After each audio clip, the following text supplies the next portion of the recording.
ഞാൻ ചോദിക്കട്ടെ, ഇപ്പം ലഹരി കുറഞ്ഞ മദ്യം കൊണ്ട് കൂടിയ മദ്യത്തെ റീപ്ലേസ് ചെയ്യുന്നതിന് കുഴപ്പമുണ്ടോ? ലഹരി വിമുക്തമാക്കണമെങ്കിൽ പെട്ടെന്ന് എളുപ്പമല്ല എന്ന് കഴിഞ്ഞ കാലത്തെ അനുഭവം നമ്മൾ തെളിയിച്ചിട്ടുണ്ട്.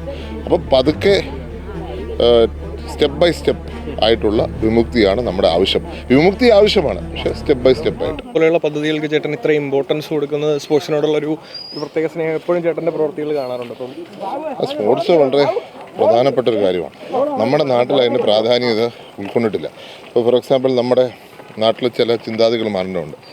നമ്മുടെ നാട്ടിൽ എക്കണോമിക്സ് എന്ന് പറഞ്ഞാൽ ഏറ്റവും മോശം കുട്ടി പഠിക്കുന്നു വിശ്വസിക്കുന്നൊരു അതിനൊരു പിടി ഇല്ലാത്തൊരു സാധനമാണ്.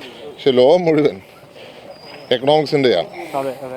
എക്കണോമിക്സ് ആണ് ഏറ്റവും ബെസ്റ്റ് സബ്ജക്റ്റായിട്ട് പഠിപ്പിക്കപ്പെടുന്നത് പലയിടത്തും. ഞാൻ പറയുന്നത് ചില പ്രയോറിറ്റീസ് മാറണം. ആ പ്രയോറിറ്റിയിൽ സ്പോർട്സ് ഒരു എക്കോണമി ആയിട്ട് വരണം. സ്പോർട്സിന് എക്കണോമിക്സ് ഉണ്ട്.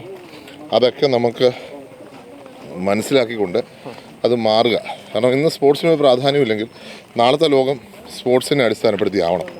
കാരണം നമുക്കറിയാം, ഇന്ത്യ എത്ര നാളായി ഒളിമ്പിക്സിൽ പങ്കെടുക്കുന്നു. നമുക്ക് എത്ര ഗോൾഡ് മെഡൽ മൊത്തം കിട്ടിയിട്ടുണ്ട്. അല്ലെങ്കിൽ ഫുട്ബോൾ വേൾഡ് കപ്പിൽ നമ്മൾ ഓർമ്മ വെച്ച കാലത്തൊന്നും വേൾഡ് കപ്പിന് യോഗ്യത നേടിയിട്ടില്ല. അങ്ങനെ മൊത്തത്തിൽ നമ്മൾ സ്പോർട്സിൻ്റെ അകത്ത് പിന്നോക്കം നിൽക്കുമ്പം കഴിവില്ലാഞ്ഞിട്ടാണോ? കഴിവില്ലാഞ്ഞിട്ടല്ല, കഴിവുള്ള ആളുകളുള്ളപ്പോഴും ഫെസിലിറ്റീസിൻ്റെ അഭാവം, മനോഭാവത്തിൻ്റെ വ്യത്യാസം, ഇതാണ് കുഴപ്പം. ഫെസിലിറ്റീസിൻ്റെ അഭാവം ഉൾപ്പെടെയുള്ള പ്രശ്നങ്ങൾ നമ്മളെ ബാധിക്കുകയാണ്. അപ്പം അതിനെ മറികടക്കണമെങ്കിൽ ഗ്രാസ് റൂട്ടിൽ നിന്ന് അതിൻ്റെ ശ്രമം തുടങ്ങണം.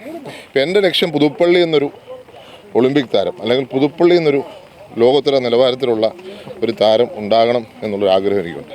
അതുകൊണ്ട് സ്പോർട്സിന് ഏറ്റവും കൂടുതൽ പ്രയോറിറ്റി കൊടുക്കുകയും നാളെ ഇവിടെ ഒരു സ്പോർട്സ് സിറ്റി ഉണ്ടാവണം എന്നുള്ള ആഗ്രഹത്തിലാണ് ഞാൻ പ്രവർത്തിച്ചുകൊണ്ടിരിക്കുന്നത്.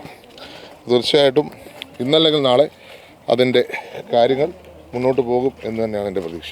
അത് മാത്രമല്ല, ഇപ്പം തന്നെ സർക്കാർ ലഹരിക്കെതിരെയും ഒരുപാട് പദ്ധതികൾ മുന്നോട്ട് കൊണ്ടുവന്നിട്ടുണ്ട്. അപ്പം സാറിന് ഉമ്മൻചാണ്ടി സാറിൻ്റെ കാലത്തായാലും ഈ ലഹരി വർജനത്തിന് വേണ്ടിയിട്ട് ഘട്ടഘട്ടമായിട്ട് ഒരുപാട് ശക്തമായിട്ടുള്ള പദ്ധതികൾ കൊണ്ടുവന്നിട്ടുണ്ട്.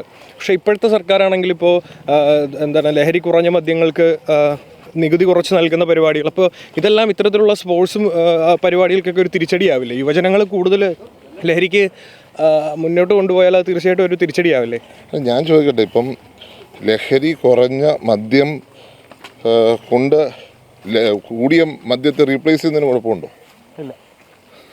ലഹരി കൂടിയ മദ്യം ആളുകളെ ജീവിതത്തിൻ്റെ നാശത്തിലേക്ക് നയിക്കുന്നതാണെങ്കിൽ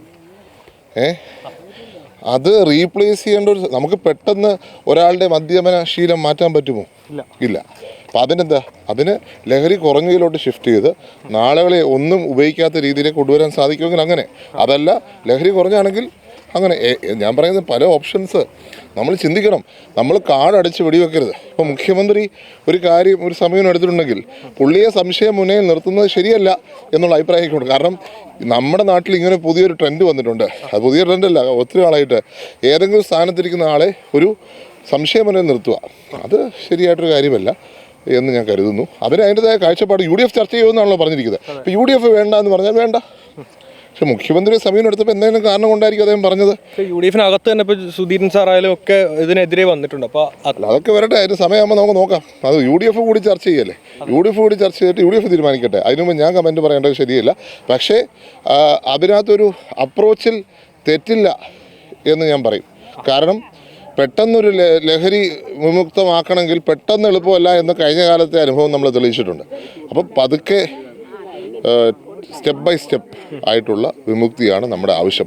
വിമുക്തി ആവശ്യമാണ്, പക്ഷേ സ്റ്റെപ്പ് ബൈ സ്റ്റെപ്പ് ആയിട്ട്. പക്ഷെ അതിനോട് പിന്നിൽ വന്ന ആരോപണങ്ങളെ കുറിച്ചൊക്കെ അപ്പം ഇപ്പോൾ ബെക്കാഡി കമ്പനിക്ക് അപ്പോൾ ഏറ്റവും കൂടുതൽ കുറച്ച് കൊടുത്ത ആരാ? ഏറ്റവും കൂടുതൽ ഫോറിൻ മെയ്ഡ് ഫോറിൻ ലിക്കറിന് പോലും കുറച്ച് കൊടുത്ത ആരാ? അതുകൊണ്ട് മടിയിൽ കനമുള്ളവർ അതൊക്കെ പറഞ്ഞുകൊണ്ടിരിക്കും. പിന്നെ ഇപ്പം പറയുന്ന ഒരു ലോജിക്ക് ബാറുകൾ അടച്ചിട്ടേ ഇല്ല. UDF സർക്കാരിൻ്റെ കാലത്ത് ബാറുകളെ അടച്ചിട്ടില്ല എന്നുള്ള ലോജിക്കുമായിട്ട് നമ്മുടെ മുൻ മന്ത്രി വന്നത് ഞാൻ കണ്ടു. അപ്പം വൈനും ബിയറും തമ്മിലുള്ള വ്യത്യാസവും സ്ട്രോങ് ആൽക്കഹോളും തമ്മിലുള്ള വ്യത്യാസം അദ്ദേഹത്തിന് അറിയില്ല എന്നാണ് എനിക്ക് തോന്നുന്നത്. തീർച്ചയായിട്ടും അതുകൊണ്ട് UDF സർക്കാരിനെ ബാക്ക് ഫുട്ടിലാക്കാനൊന്നും ഇതുകൊണ്ട് സാധിക്കത്തില്ല.